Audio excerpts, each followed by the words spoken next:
मसीह यीशु के अजीम और जलील नाम में आपकी सलामती हो। मेरा नाम पादरी प्रोफेसर टोनी विलियम है। मुझसे ये सवाल कई लोगों ने पूछा कि क्या हमें इसराइल के लिए दुआ करनी चाहिए या नहीं करनी चाहिए, क्योंकि जैसे पिछले दिनों में हालात ख़राब हुए और लोगों ने इसराइल के बारे में बातें करनी शुरू कर दी और सब कुछ करना शुरू कर दिया, तो लोगों ने ये पूछा कि क्या हमें इन हालात में भी इसराइल के लिए दुआ करनी चाहिए।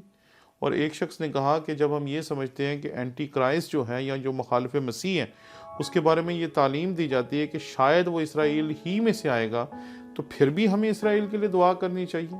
ये बात याद रखें कि हमें इसराइल के लिए दुआ क्यों नहीं करनी चाहिए और क्यों करनी चाहिए। आपको इसराइल के लिए दुआ करनी चाहिए क्योंकि ये मज़हब है।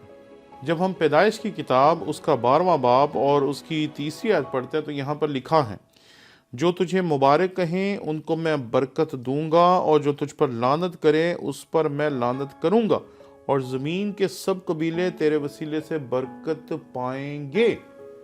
देखिए जी, बनी इसराइल के लिए दुआ करना इट्स रिलीजन।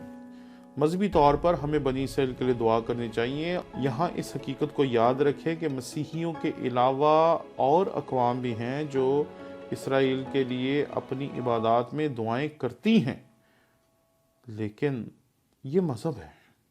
अगर आप मज़हब की बात करेंगे तो हमें बनी इसराइल के लिए दुआ करनी चाहिए, क्योंकि हम जब बनी इसराइल के लिए दुआ करते हैं तो दरअसल हम इसके लिए दुआ करते हैं, इस आयत के मुताबिक दुआ करते हैं, क्योंकि यहाँ लिखा है जो तुझे मुबारक कहें मैं उनको बरकत दूंगा और जो तुझ पर लानत करे उस पर मैं लानत करूंगा, और ज़मीन के सब कबीले तेरे वसीले से बरकत पाएंगे।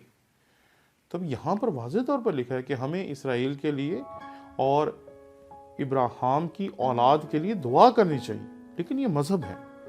मज़हब की जब बात करेंगे तो हमें उनके लिए दुआ करनी चाहिए। लेकिन अब आते हैं हम दूसरी तरफ कि हम पाकिस्तान में रहते हैं और पाकिस्तान के इसराइल के साथ किसी किस्म के सफारती ताल्लुकात आज की तारीख तक नहीं।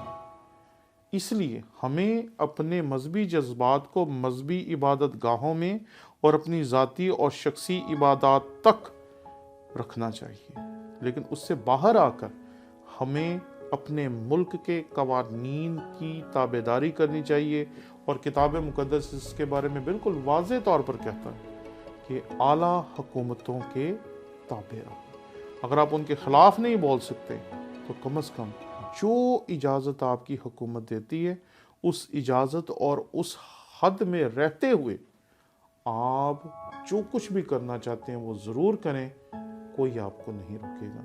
लेकिन फिर मैं यहाँ कहना चाहता हूँ कि बनी इसराइल के लिए दुआ करना मज़हब है, लेकिन जब आप अपने मुल्क में आ जाते हैं तो फिर ये सियासत है कि आपको मुल्की निज़ाम के तहत रहना चाहिए, और मुल्की निज़ाम के तहत रहते हुए आपको अपने इन जज्बात का इजहार ओपनली नहीं करना चाहिए।